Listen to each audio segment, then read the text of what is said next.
नमस्कार, मैं हूं नगमा। आप देख रहे हैं प्राइम टाइम। क्या इमरान खान इस मैच को हार गए हैं? क्योंकि लग रहा है कि पाकिस्तान में इमरान खान की सरकार बस अब कुछ ही दिनों की मेहमान है। इमरान खान की सरकार के जो कई गठबंधन सहयोगी हैं उसे छोड़कर विपक्ष से मिल गए हैं और खुद इमरान की पार्टी पाकिस्तान तहरीक-ए-इंसाफ यानी पीटीआई के 20 से 30 सांसदों के बागी होने की खबरें आ रही हैं। यानी कि जब वोटिंग होगी तो वो क्रॉस ओवर कर सकते हैं। अपने राजनीतिक जीवन की सबसे बड़ी चुनौती का सामना करने जा रहे हैं इमरान खान। और इस बीच आज शाम राष्ट्र के नाम एक संबोधन का उन्होंने ऐलान किया था, जिसे लेकर अटकलें चलने लगी थीं कि क्या इमरान खान आज इस्तीफा देने जा रहे हैं। लेकिन शाम होते होते बहुत ही नाटकीय बदलाव आने लगा और इमरान खान ने राष्ट्र के नाम अपना ये संबोधन टाल दिया। और फिर खबर ये आई कि पाकिस्तान के सेना प्रमुख जनरल कमर जावेद बाजवा और खुफिया एजेंसी आईएसआई के प्रमुख लेफ्टिनेंट जनरल नदीम अंजुम इमरान खान से मिले हैं और इसी मुलाकात के बाद इमरान खान ने राष्ट्र के नाम अपना संबोधन टाल दिया है। पाकिस्तान के राजनीतिक हलकों में अटकलें लगाई जा रही हैं कि आखिर इस बैठक में ऐसा क्या हुआ कि इमरान खान ने अपनी योजना बदल दी। आपको बता दें कि पाकिस्तान की जो नेशनल असेंबली है उसमें इमरान खान सरकार के खिलाफ 28 मार्च को अविश्वास प्रस्ताव रखा जा चुका है, जिसे शहबाज शरीफ जो नवाज शरीफ के भाई हैं उन्होंने पेश किया था और इस पर कल यानी कि 31 मार्च से बहस शुरू होनी है। और ये भी माना जा रहा है कि इसके ऊपर जो वोटिंग होगी उसमें कुछ वक्त लग सकता है, शायद 3 अप्रैल तक इस पर मतदान हो जाएगा। जिस तरह के हालात हैं उसमें साफ दिख रहा है कि इमरान खान बहुत कमजोर विकेट पे हैं, उनका विकेट गिरना तय है। हालांकि उनकी पार्टी के लोग अभी भी कह रहे हैं कि वो आखिरी बॉल तक खेलेंगे।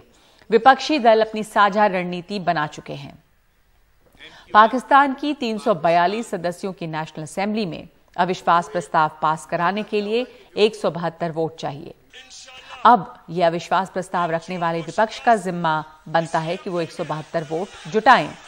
इसलिए इमरान खान ने अपनी पार्टी तहरीक-ए-इंसाफ के सांसदों से कहा है कि वो सदन में ना आए। तहरीक-ए-इंसाफ के पास 155 सांसद हैं, लेकिन उनमें से भी 20 से 30 बागी तेवर अपनाए हुए हैं। इसी के मद्देनजर इमरान खान ने पाकिस्तान की कोर्ट में याचिका डाली है कि जो भी पार्टी के व्हिप का उल्लंघन करे उसके ताजिंदगी चुनाव लड़ने पर पाबंदी लग जाए। यानी कि जो पार्टी का व्हिप होगा उसके खिलाफ नहीं जाएं लोग। ये याचिका इसलिए ताकि उनकी पार्टी के लोग व्हिप का उल्लंघन ना करें, लेकिन इमरान की इन कोशिशों को अब काफी देर हो गई लगता है और नेशनल असेंबली का जो अंक गणित है वो अब विपक्ष के साथ दिख रहा है। माना जा रहा है कि इमरान खान सरकार के गिरने के बाद संयुक्त विपक्ष सरकार बनाने के लिए आगे आएगा और पाकिस्तान मुस्लिम लीग नवाज के अध्यक्ष शहबाज शरीफ नए प्रधानमंत्री होंगे। उनके नाम पर कई लोग मुहर लगा चुके हैं। पीपीपी के अध्यक्ष बिलावल भुट्टो ने ये बात आज कह भी दी। उधर शहबाज शरीफ ने कहा कि इमरान खान को इस्तीफा दे देना चाहिए क्योंकि वो सदन का विश्वास खो चुके हैं। शहबाज शरीफ साहब जो जल्द ही इंशाअल्लाह ताला मुल्क का वजीर आज़म मुंतखब होगा, जिस तरीके से और जिस अंदाज से सारे जमातों ने पहले दिन से इसी मिशन पे काम किया है, मिल के मेहनत किया है, ये तारीख का हिस्सा बनेगा कि ये हुकूमत जो गैर जमहूरी तरीके से हम पे मुसल्लत किया गया, पाकिस्तान की सियासी जमातों, पाकिस्तान के पार्लियामेंटेरियंस ने जमहूरी हथियार अपना के पार्लियामान का सिस्टम में रह के और पार्लियामान को इस्तेमाल करके इसका खात्मा का बंदोबस्त किया है। दरअसल 22 करोड़ अवाम का मुकदमा है जो आज ये मुतहदा अपोजिशन और उनके साथ जिस तरह बाप के खालिद मक्की साहब और आज MQM ने ऐलान किया है, इसके बाद मैं समझता हूँ कि जमहूर का तरीका ये है और एक रवायात ये हैं कि फिर प्राइम मिनिस्टर चाहे वो सिलेक्टेड क्यों ना हो, उनको चाहिए कि जब वो अदबी कुव्वत खो बैठे हैं पार्लियामान में, आज वो इस्तीफा देकर एक नई रीत कायम करें और रवायत कायम करें। पाकिस्तान के इतिहास में कोई भी प्रधानमंत्री 5 साल का अपना कार्यकाल पूरा नहीं कर पाया है। ये याद रखना बहुत जरूरी है कि इतिहास अपने आप को दोहरा रहा है। इमरान खान की सरकार को 3.5 साल हो चुके हैं, लेकिन अब उसके दिन भी गिनती के ही बाकी रह गए हैं। माना जा रहा है कि इमरान खान सरकार सेना का भी विश्वास खो चुकी है, जो पाकिस्तान की सत्ता में सबसे अहम पहलू है। और जब वो सरकार बनाया था उन्होंने, तो सेना की रजामंदी से ही बनाया था। जिस प्रधानमंत्री को सेना का साथ नहीं मिला, वो वहां की सत्ता में ज्यादा देर नहीं टिक सका। वैसे इमरान क्रिकेट के दिग्गज खिलाड़ी रहे हैं। पिछले ही दिनों उन्होंने कहा कि जब खिलाड़ी मैदान में उतरता है तो ये मानकर उतरता है कि मैच वही जीतेगा। इमरान के इस्तीफे से इनकार करते हुए आज पाकिस्तान के मंत्री फवाद चौधरी ने भी ये ट्वीट किया है कि इमरान खान एक खिलाड़ी हैं जो आखिरी गेंद तक लड़ता है, कोई इस्तीफा नहीं होगा। मुकाबला होगा, दोस्त और दुश्मन दोनों मैच देखेंगे। पाकिस्तान के एकमात्र वर्ल्ड कप जिताने वाले करिश्माई क्रिकेट कप्तान इमरान खान राजनीति की पिच पर उतरे तो जरूर, लेकिन पहली ही पारी पूरी खेलने से पहले वो आउट होते नजर आ रहे हैं। तो इस बीच कई सवाल हैं, बहुत सियासत में उथल पुथल है। शहबाज शरीफ का नाम सामने आ रहा है। पाकिस्तान की सियासत में इसके क्या मायने हैं, क्या बदलने वाला है अगर इमरान खान की सरकार गिरती भी है तो हिंदुस्तान को इसको कैसे देखना चाहिए। हमारे साथ चर्चा के लिए मौजूद हैं प्राइम टाइम में मनोज जोशी, जो फेलो हैं ऑब्जर्वर रिसर्च फाउंडेशन में, डिस्टिंग्विश्ड फेलो। हमारे साथ खालिद महमूद हैं, विशेष संवाददाता जियो टीवी। हमारे साथ कल्बे अली हैं, senior reporter daily Dawn. Kalbe Ali साहब, इमरान खान जो हैं, अब ये बिलावल भुट्टो का ट्वीट आया कि Imran Khan not PM anymore, तो ये मरियम नवाज शरीफ ने भी ट्वीट किया कि इनको इस्तीफा देना चाहिए। तो ये जो हालात वहां पर बने हैं, उसके बाद क्या आपको लग रहा है कि वोटिंग हो इसके पहले ही इमरान खान इस्तीफा दे सकते हैं? ये वैसे बड़ा ट्रिकी क्वेश्चन है। इसका कोई क्लियर आंसर मैं नहीं समझता किसी के पास भी होगा, क्योंकि इमरान खान साहब की एक पर्सनैलिटी है। वो बात बिल्कुल ठीक है कि एक पर्सनैलिटी काउंट करती है। फिर उनके अपने एक हालात होते हैं कि he has not much to lose, जाती पर्सनल लाइफ में, निजी जिंदगी में, क्योंकि उनकी ना फैमिली है, ना उनके पास ऐसे कोई बिजनेसेस हैं, ना उनके कोई मेजर स्टेक्स है पाकिस्तान में। तो ऐसे लोग ज्यादा रुथलेस भी होते हैं। आई मीन इसको प्रैक्टिकली क्या है, नफ्सियात को क्या, साइकोलॉजिकली स्पीकिंग।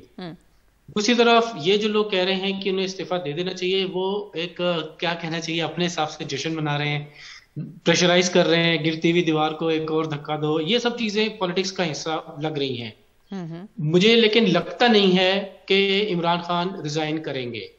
और ना सिर्फ ये कि उनकी पर्सनल जो निजी, उनकी जो जिस तरह से उनका एक मस्तिष्क रहा है कि वो फाइटर टाइप आदमी है, एक तो ये वजह है कि वो, दूसरा बहुत सारे लोग अभी भी समझते हैं कि शायद अगले एक हफ्ते में कोई मेजर चेंज आ जाए, जैसे कि पिछले 3 दिन में मेजर चेंज आई है। बिल्कुल गेम हार चुके थे अपोजिशन वाले, सिर्फ बलूचिस्तान अवामी पार्टी और एमकेएम, इन दोनों की शिफ्टिंग ना होती। और हालांकि ये वो पार्टीज हैं जो समझा जाता है कि वो काफी दबे हुए हैं, बिकॉज एक बलूचिस्तान से है और एक कराची से है, कि अगर ये लोग चाहें भी तो इनका एक लिमिट से ज्यादा इंडिपेंडेंट हो नहीं सकते, क्योंकि वहां पे इनके ऊपर स्टैब्लिशमेंट का, रेंजर्स का, एफसी का एक प्रेशर रहता है जी। तो इसलिए ये लोग एक लिमिट से ज्यादा नहीं निकल सकते बाहर। ये लोग इधर आ गए हैं, अब कोई गारंटी नहीं है कि दोबारा भी शिफ्ट हो सकते हैं। तो आप कह रहे हैं कि जिस तरह से हालात बदले हैं, वो हो सकता है कि बदल भी जाएं वापस। आपको ऐसा लग रहा है खालिद महमूद साहब, जैसे एमक्यूएम अब हट गया और ऑपोजिशन के साथ चला गया, बलूचिस्तान की पार्टी वो हट गई, तो ये तमाम लोग जो अभी एक हवा बन गई है और छोड़ रहे हैं मौजूदा सरकार का साथ, कुछ ऐसा बहुत ड्रामेटिक, बड़ा नाटकीय हो सकता है क्या कि खेल बदल जाए, या ये तय लग रहा है कि इमरान खान की सरकार तो जाएगी? अगर आप आंखें बंद कर लें तो आप जो मर्जी सोचते रहें। इस वक्त एक मीटिंग चल रही है इस्लामाबाद में, जहां पे तहरीक इंसाफ के 30 से ज्यादा अरकान जो हैं वो भी मौजूद हैं अपोजिशन के साथ। और इस तरह ये 200 का आंकड़ा जो है वो क्रॉस कर चुके हैं इस वक्त जो अपोजिशन जमाते हैं। 172 से बढ़ के 200 का आंकड़ा पहुंच चुका है उनका। जी 200 तक ये पहुंच चुके हैं और अभी मीटिंग जारी है और सब लोग वहां पे मौजूद हैं। और इसमें पाकिस्तान के जो इंफॉर्मेशन मिनिस्टर हैं फवाद चौधरी, उनका कजन भी वहां पे मौजूद है, फरूख अल्ताफ जो हैं वो भी हैं, और दूसरे लोग जो है जिनके बारे में ये कहा जा रहा था कि इमरान खान को नहीं छोड़ेंगे, जिनमें डॉक्टर आमिर लियाकत है, वो भी वहां मौजूद हैं, और जो वहां पे नाराज लोग हैं इमरान खान से वो सब लोग वहां पे मौजूद हैं। और अब किस तरीके से डिनाई करेंगे इमरान खान के जी मैं अभी भी अक्सरियत है मेरे पास, और वो किस तरीके से इनको पूरा करेंगे ये अब बिल्कुल सामने नजर आ रहा है कि ये नामुमकिन है। अब मिनिस्टर्स की जो बॉडी लैंग्वेज है वो साफ ज़ाहिर कर रही है कि उन्होंने कहा जी अब जो भी होगा हम आखिरी गेंद तक खेलेंगे, लेकिन मैं ये कहूंगा कि ये खेल नहीं है, ये पाकिस्तान है, ये एक मुल्क का कानून है, निज़ाम है जिसको चलाना है। और अगर आप कहेंगे कि हम गेंद के जरिए खेलेंगे, क्रिकेट की तरह खेलेंगे, तो ये इनकी भूल है। क्रिकेट और मुल्क चलाना जमीन आसमान का फर्क है। पर ऐसा क्या हुआ है? आपने सही कहा कि क्रिकेट और मुल्क चलाना जो है तो जमीन आसमान का फर्क है, पर अगर हम इतिहास को देखें मनोज जोशी, तो पाकिस्तान अपने आप अपनी जो उसकी हिस्ट्री रही है उसे दोहरा रहा है। कोई भी वजीर आजम वहां पर अपना टर्म पूरा नहीं कर सके हैं। मनोज जोशी, आपको क्या लग रहा है कि इमरान खान के खिलाफ जो एकजुट हुआ है इस तरह से ऑपोजिशन, इमरान खान के खिलाफ क्या ऐसी बातें रही हैं कि अब तमाम ऑपोजिशन, बाकी तमाम पार्टियां, चाहे वो शहबाज शरीफ हो, बिलावल भुट्टो हो, दूसरी पार्टियां हो, मौलाना फजलुर रहमान हो, ये सब किस एक मुद्दे पर इमरान खान के इतने खिलाफ हैं या आपस में मिले हैं? बाकी पहले के भी जो प्रधानमंत्री रहे, वजीर आजम रहे, वो किसी न किसी बहाने गए ही, तो इमरान खान के लिए कौन सा एक बहाना बना जो एक साथ ला रहा है ऑपोजिशन को? देखिए, पाकिस्तान में एक खासियत ये रही है कि आर्मी का वहां क्या रोल रहा। और मुल्कों में भी आर्मी होती है, डेमोक्रेटिक मुल्कों में आर्मी होती है। पाकिस्तान में 60% जो पावर है वो आर्मी के हाथ में है। और अभी तक, अब आप देख लीजिए, सन 1980s से देख लीजिए, मोहम्मद खान जुनेजो साहब आए थे, उनको सामने रखा गया था, प्रधानमंत्री बने थे, चले थे, वो आर्मी ने ही उनको सामने रखा था और आर्मी ने ही उनको निकाल दिया। वही चीज हुई नवाज शरीफ आए कैसे? जब नवाज शरीफ पहले आए तो वो एक आर्मी के नुमाइंदे थे, और वैसे ही कहा जाता है इमरान खान के बारे में कि वो आर्मी के नुमाइंदे थे। तो इसमें मुझे लगता है कि जो सबसे अहम बात यह है कि आर्मी जो है, उन्होंने जो सह दी थी, जो सपोर्ट दिया था इमरान खान को, वो हट गया है। तो जो आर्मी एक किस्म से इस समय न्यूट्रल बन गई है, और उनकी न्यूट्रलिटी की वजह से बाकी सब कुछ हो रहा है। मतलब जो MQM है और जो अलग जो और पार्टीज हैं वो साथ जुड़ रही हैं, मिल रही हैं।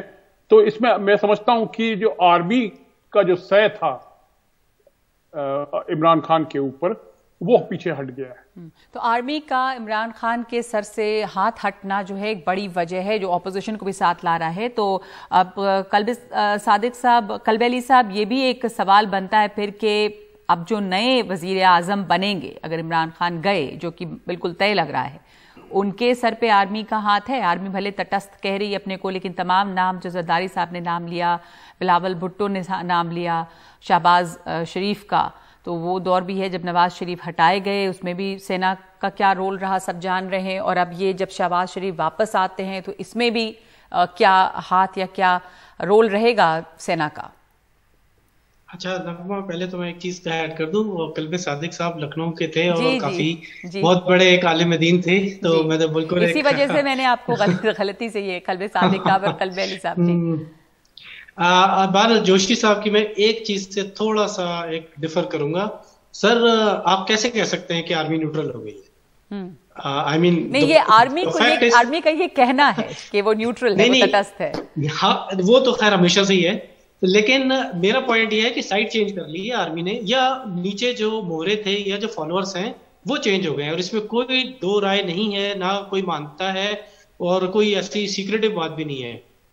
इस वक्त जो पीडीएम बनी है और पीडीएम वाले एकदम से इकट्ठा हो गए हैं, शहबाज शरीफ साहब जो हैं वो भी किसी तौर पे he has been able to convince कि जी मैं बेहतर खिलाड़ी हूं, अब आप मुझे ट्राई करें। तो it's not actually being neutral, it's changing the sides. और जैसे मैं कल कह रहा था, और ये हम सब मानते हैं और खुद आर्मी वाले भी मान जाएंगे कि पाकिस्तान में army is the largest and the most organised political party. बाकी सारी पार्टीज इनकी मदद लेती हैं ताकि यार मुझे भी मौका दे दो। तो ये अब सीधी सादी बात है। शहबाज शरीफ साहब जो हैं, तो शहबाज शरीफ साहब जो है ना, अब as it is being said कि ये बनेंगे prime minister for some time, जितना भी टाइम ये चाहना चाहें, अगले बजट तक का पास इनके पास टाइम है आराम से, अगले तो ये कर सकते हैं। और ये कितना टेन्योर अपना खींचना चाहते हैं, चलाना चाहते हैं, it's all up to him, यह हालात बताएंगे।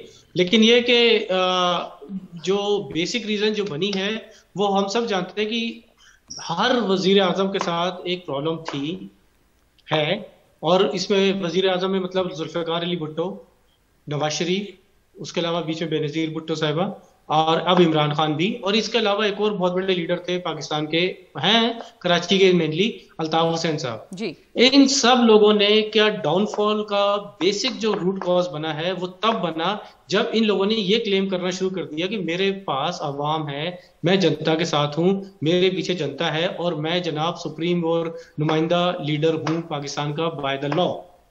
वहां से गड़बड़ शुरू हुई सबकी, सभी की आप देख लें।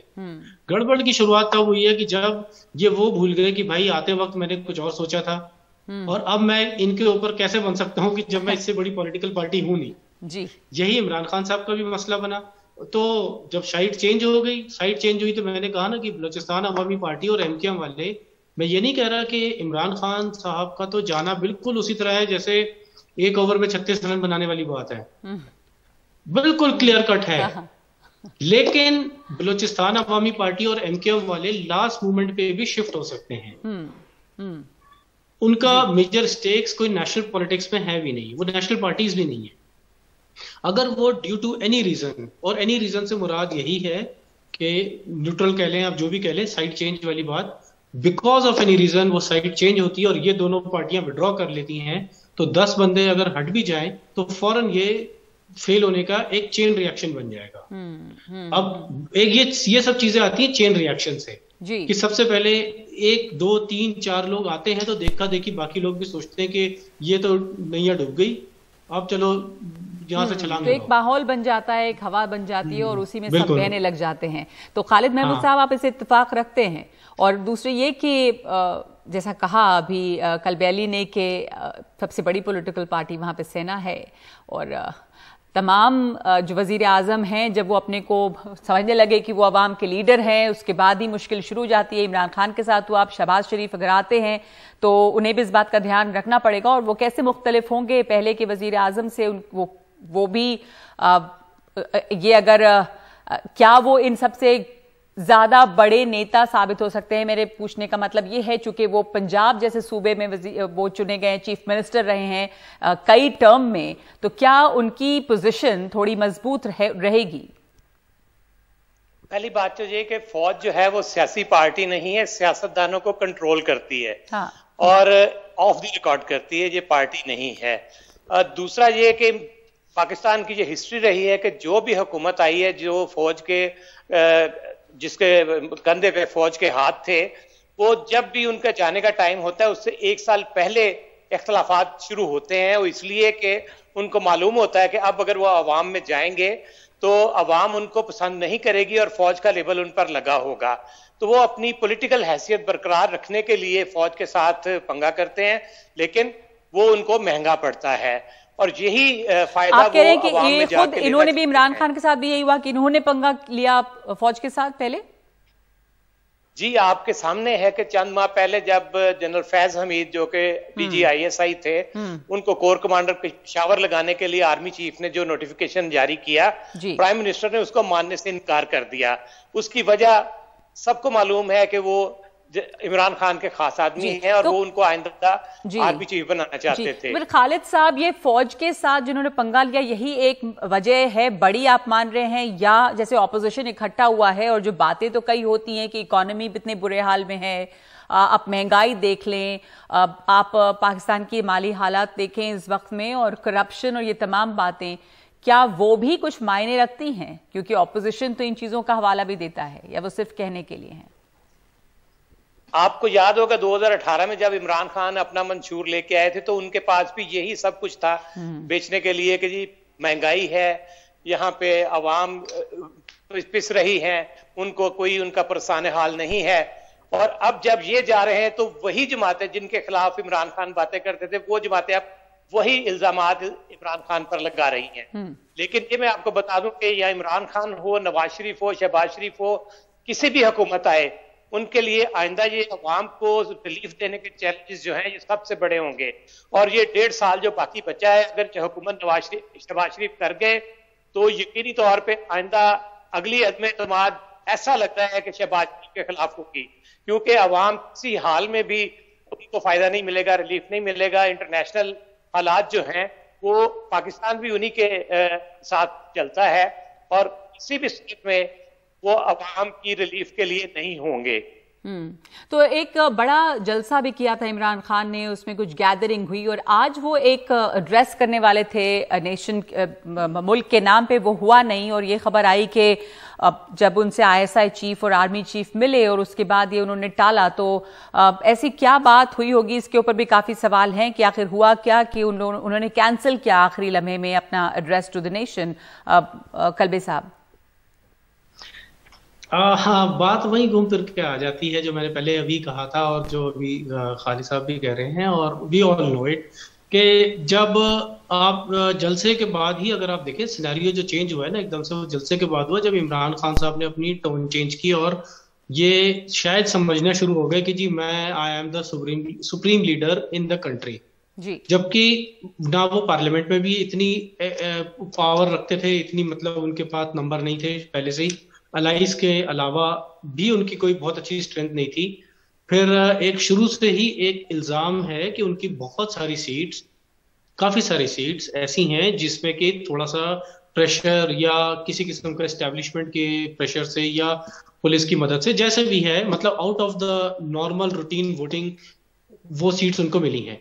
तो जब एक बंदा इतना वल्नरेबल हो और अपनी बड़ी बड़ी बातें करना शुरू कर दे, सोशल मीडिया वाली धमकियां देना शुरू कर दे और अपने आप को, जो फिर मैं कहूंगा जितनी पोजीशन है उससे ज्यादा अपने आप को एग्जर्ट करने लगेंगे, तो एक अच्छे हालात नहीं होते। यहाँ पे अब जो रही बात कौम से खिताब यानी कि जो एड्रेस टू द नेशन की जो बात हो रही है, वो भी यही था बेसिकली। अगर जितना भी उनका था, हमें nobody knows the details exactly, क्योंकि बहुत क्लोज डोर्स हैं, लेकिन जो समझा जाता है और जो लोग कहते हैं, हमें बताया गया है, बातें होती हैं कि उसमें भी उन्होंने यही बताना था कि एक, जैसे मैं कल भी कह रहा था अभी भी, कि पाकिस्तान में एक चीज तो कंटिन्यूस है और वो है अमेरिका। जैसे किसी तरह के इंडिया में वो है पाकिस्तान। इंडिया में अगर आप किसी इलाके में रेबिस आएंगे तो सबसे पहले जो लोकल लीडर्स है ना वो कहेंगे जी ये पाकिस्तान का हाथ होगा। अब कुछ भी अच्छा, यहाँ पे भी ये पॉलिटिकल गड़बड़ में हर चीज में एक तो अमेरिका का हाथ होता ही होता है। तो क्या लग रहा है कि अमेरिका का हाथ की तो बहुत अब चर्चा चल रही है और उस दिन इमरान खान ने एक चिट्ठी भी लहराई और विदेशी हाथों। देखिए बात वही मैं अभी इसलिए हंसते हुए ही मैंने कहा ना कि इंडिया की भी मैंने इसलिए मिसाल दी ना कि भाई सभी कुछ अमेरिका अगर कर रहा है तो हम यहाँ क्या कर रहे हैं? ये सारे सिस्टम, ये पॉलिटिशियंस, ये खुद क्या कर रहे थे 3 साल से? अगर सभी कुछ अमेरिका कर रहा है। जी, अमेरिका से जो रिश्ते भी बिगड़े, मनोज जोशी साहब, फॉरेन पॉलिसी के बारे में भी कहा जा रहा है कि बहुत नाकाम रहे इमरान खान और अमेरिका से रिश्ते और बिगड़े पूरी तरह से। वो एक तरह से डिपेंडेंट रहे चीन और उनका रूस का दौरा जो बड़े गलत वक्त पर हुआ। तो ये तमाम चीज़ें जो हैं वो भी उनके खिलाफ गई हैं। इसके साथ साथ की बहुत बेइंतहा महंगाई थी और पाकिस्तान की जो इकॉनमी है वो इस बुरे हाल में है, इन्फ्लेशन इतना है। अब ये सब चीज़ें मायने रखती हैं और इसमें जो अमेरिका का रोल और फॉरेन हैंड की बात हो रही है, आप इसे कैसे देख रहे हैं? देखिए, मैं तो समझता हूं कि ये आप जरूर सही कह रही हैं कि इकोनॉमी की हालत खराब हुई है, उसमें प्रॉब्लम्स हुए हैं। पर जहां तक कि फॉरेन पॉलिसी है, अगर आप देखेंगी कि जो कुछ अफगानिस्तान में हुआ, जनरल हमीद वहां गए, वहां पे छाती फैला के आए और पाकिस्तान के लिए तो एक ये सिचुएशन ऐसी थी जहां की उनको एक सफलता मिली और यही मौका था जबकि अमेरिका के साथ दोबारा, और मैं समझता हूं कि अमेरिका खुद ये चाहता था कि पाकिस्तान के साथ दोस्ती दोबारा कायम करे और वो उसने ऐसे कुछ दिखाया भी था कि वो दोबारा जो है पाकिस्तान के साथ दोस्ती कायम करना चाहता है, क्योंकि उनको अफगानिस्तान के लिए रास्ता मिलेगा। इस बीच अगर ये सब कुछ हुआ है तो मुझे लगता है कि ये इमरान खान की कुछ कमियां थी जिस वजह से ये हुआ है, क्योंकि जहां तक कि पाकिस्तान है, पाकिस्तान तो एक बहुत अच्छी जगह पे पहुंचा हुआ है फॉरेन पॉलिसी के तौर से, फॉरेन और सिक्योरिटी पॉलिसी के तौर से, जबकि एक वहां पे अफगानिस्तान पे जहां उनको काफी घबराहट थी कि वहां हिंदुस्तान जो है हावी है, हिंदुस्तान बहुत कुछ कर रहा है, वहां पे जो है एक तालिबान सरकार आई है और वो भी तालिबान सरकार जो कि काफी करीब है पाकिस्तान के। तो ऐसी सूरत में जो कुछ हुआ है इमरान खान के साथ, मैं समझता हूं कि वो उनमें कुछ कमी है, क्योंकि मौका पाकिस्तान के लिए तो बहुत बढ़िया था।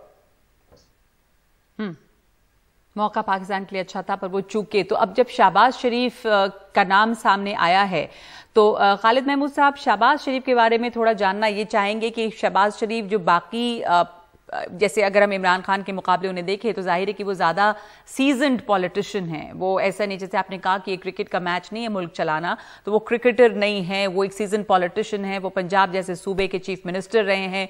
तो क्या उनके साथ एडवांटेजेस हैं जो वो बेहतर एडमिनिस्ट्रेटर बन सकते हैं, और वो क्या ज़्यादा मजबूत वजीर आज़म साबित हो सकते हैं? सबसे पहले तो जो फॉरेन पॉलिसी है पाकिस्तान को, उस पर नजरसानी करनी होगी।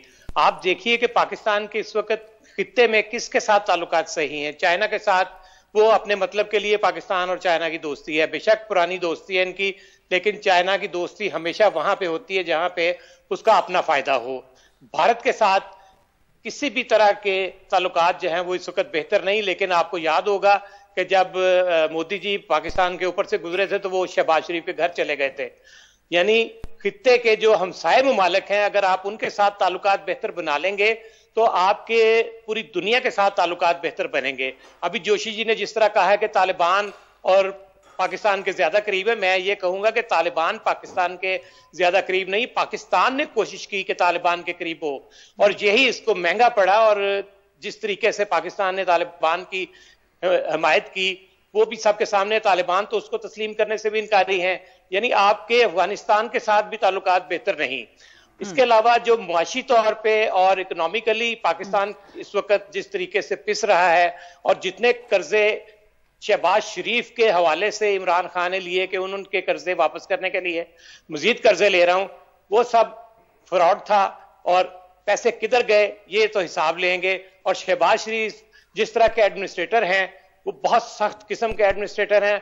यकीनी तौर पे पाकिस्तान की जो मुआशी सूरत हाल है वो बेहतर होगी, और दुनिया भर के जो इदारे हैं फंडिंग के, और वो पाकिस्तान के साथ अपनी पॉलिसी को यकीनन बेहतर बनाएंगे। आपने हिंदुस्तान के साथ रिश्तों की बात की। मनोज जोशी, आपको लगता है कि कुछ चीजें बदलेंगी? क्या वजीर आजम के इख्तियार में है कि रिश्ते कैसे रखेंगे मुल्क के साथ, खास करके हिंदुस्तान के साथ? तो अगर यहाँ पर निजाम बदलता है, सरकार बदलती है, तो हिंदुस्तान के साथ रिश्तों पर क्या असर इसका पड़ सकता है? खालिद साहब ने कहा, जहां तक कि शहबाज शरीफ हैं, अगर वो प्रधानमंत्री बनते हैं तो वो वाकई में काबिल है। पहले चीफ मिनिस्टर रह चुके हैं पंजाब सूबे के, और उन्होंने जिक्र भी किया था कि कैसे प्रधानमंत्री मोदी 2015 में इस्लामाबाद में उतरे थे, शरीफ खानदान से मिलने गए थे।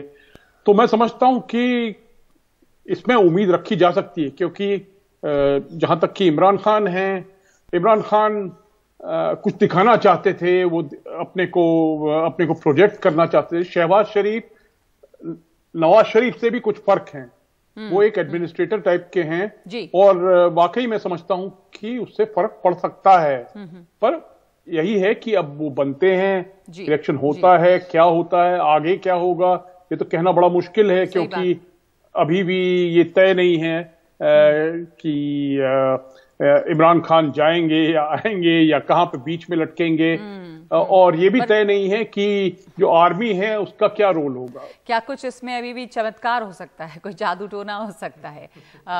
कल्ब अली साहब, ये बड़ी चर्चा है ऑन अ लाइटर नोट के कैसे इमरान खान की जो बेगम है उनका बहुत बड़ा हाथ रहता है तमाम तरह की ब्यूरोक्रेटिक पोस्टिंग्स हो, चाहे वो अहम फैसले हों, और शायद उन्हीं की ब्लेसिंग से इमरान खान वजीर आज़म भी बने।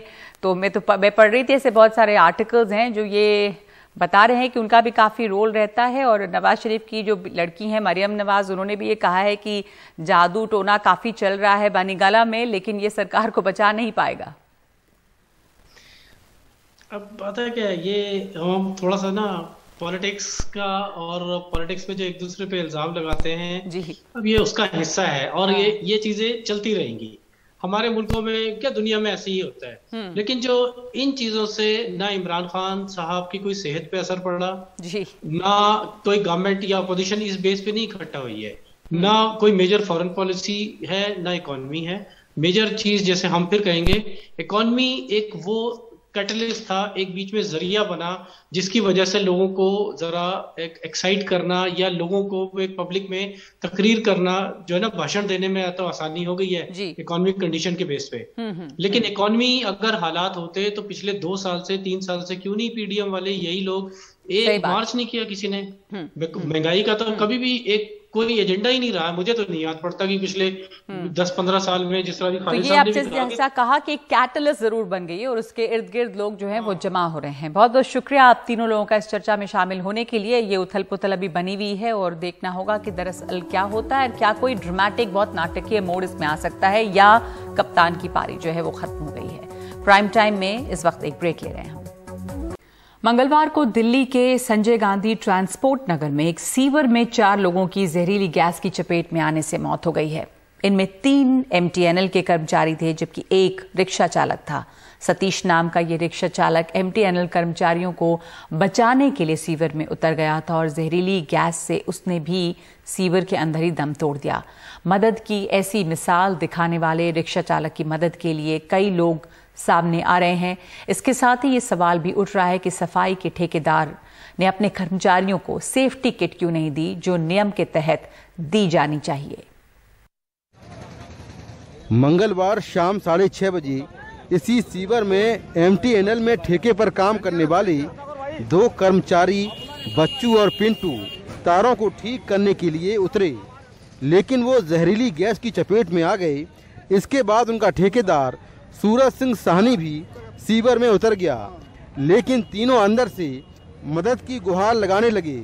मदद के लिए एक रिक्शा चालक सतीश सीवर में कूद गया, लेकिन चारों की जहरीली गैस की चपेट में आने से मौत हो गई। दरअसल ये जो सीवर है, इस सीवर के अंदर एक जाल बिछा हुआ है और जाल में जो एमटीएनएल की तार है वो जाती है। उसी को ठीक करने के लिए लोग यहाँ पर उतरे थे, लेकिन जहरीली गैस की चपेट में आ गए, जिसके बाद ये पूरा हादसा हुआ। खास बात यह है कि जो एमटीएनएल के कर्मचारी थे वो सभी कर्मचारी ठेके पर काम करते हैं और जब वो नीचे उतरे थे तो उन्होंने सेफ्टी किट पहनी हुई थी, लेकिन अंदर गैस इतनी ज़्यादा थी कि वो चपेट में आ गए और सभी की अंदर मौत हो गई। तो अभी ये जो मैन होल है इसमें जांच की जा रही है कि आखिर ये कैसे पूरा हादसा हुआ है। पुलिस ने अपनी ओर से केस दर्ज किया है। इसमें 2 पहले घुसा था, उसका जो दोनों खत्म हो गए अंदर जब उतरा ना 2 बंदे तब खत्म हो गया। फिर दूसरा जो उतरा तो फिर आधे घंटे बाद वो चिल्लाने लग रहा है बचाओ बचाओ, और रिक्शा वाला आया तो वो बचा नहीं पाया, वो दम तोड़ दिया। पुलिस ने मौके पर पहुंचकर जेसीबी से सीवर को तोड़वाया। सीवर में एक लोहे के जाल पर 4 लोगों के शव बरामद किए गए। लोहे के जाल के जरिए सीवर को तारों से अलग किया गया है। इस हादसे में मारे गए 38 साल के रिक्शा चालक सतीश की बहादुरी की हर तरफ तारीफ की जा रही है। सतीश के परिवार में 3 बेटियां और पत्नी हैं। वो घर में अकेले कमाने वाले थे। उनके परिवार के मुताबिक वो हमेशा दूसरों की मदद करते थे। अब सरकार उनकी मदद करे। वैसे कई लोग सतीश के परिवार की मदद के लिए आगे आ रहे हैं। उसकी वाइफ बिल्कुल पढ़ी लिखी भी नहीं है, लेकिन कोई छोटी मोटी सी जॉब मिल जाए जिससे उन्हें बच्चों को पाल सके, क्योंकि घर में कमाने वाला कोई भी नहीं है। एक सतीश ही था जो किराए का रिक्शा लेकर जाता था और वही कमा के लाता था। अच्छा, मकान भी किराए पर है उनका। अच्छा, मूल रूप से कहाँ से रहने वाले हैं ये लोग? वैसे हरियाणा के रहने वाले हरियाणा के रहने वाले हैं, लेकिन कई सालों से दिल्ली में ही थे। वहीं MTNL में ठेके पर काम करने वाले कर्मचारियों के परिवार के मुताबिक मृतक वहां कई सालों से काम कर रहे थे, लेकिन ठेकेदार ने उन्हें सेफ्टी किट नहीं दी थी। 35-40 साल से काम कर रहे थे। अच्छा, हाँ जी। तो ये अंदर जब कल गए थे तो उन्होंने सेफ्टी किट पहनी हुई थी? सेफ्टी तो कुछ नहीं होती थी, ऐसे ही काम करते थे और बस। अच्छा, रोजाना करते थे 35-40 साल से। अच्छा, और कोई ऐसी बात नहीं हुई थी और कल ये अचानक ही हो गया जो भी होना था। पहले कभी कोई इस तरह की घटना उन्होंने बताई हो, परेशानी हुई हो कभी इस तरह की? पहले एक बार गिर गए थे, अब इतना तो अंदाजा है नहीं तारीख वगैरह, तो पहले गिर गए थे तो अट्टी पट्टी करा के मतलब ठीक हो गए और फिर काम करने लग गए। दिल्ली पुलिस ने इस मामले को लेकर केस दर्ज कर लिया है, जांच जारी है। नई दिल्ली से कैमरामैन AJ जोसेफ के साथ मैं मुकेश सिंह, NDTV इंडिया। दूसरों की मदद की कोशिश में जान जाने वाले रिक्शा चालक सतीश के परिवार की अगर आप मदद करना चाहते हैं तो उनकी पत्नी नेहा के खाते में पैसे डाल सकते हैं। ब्यौरा इस तरह है। नाम है नेहा, बैंक ऑफ बड़ौदा, शाखा रोहिणी और अकाउंट नंबर है 53118100001317 और IFSC कोड BARB 0ROHSEC।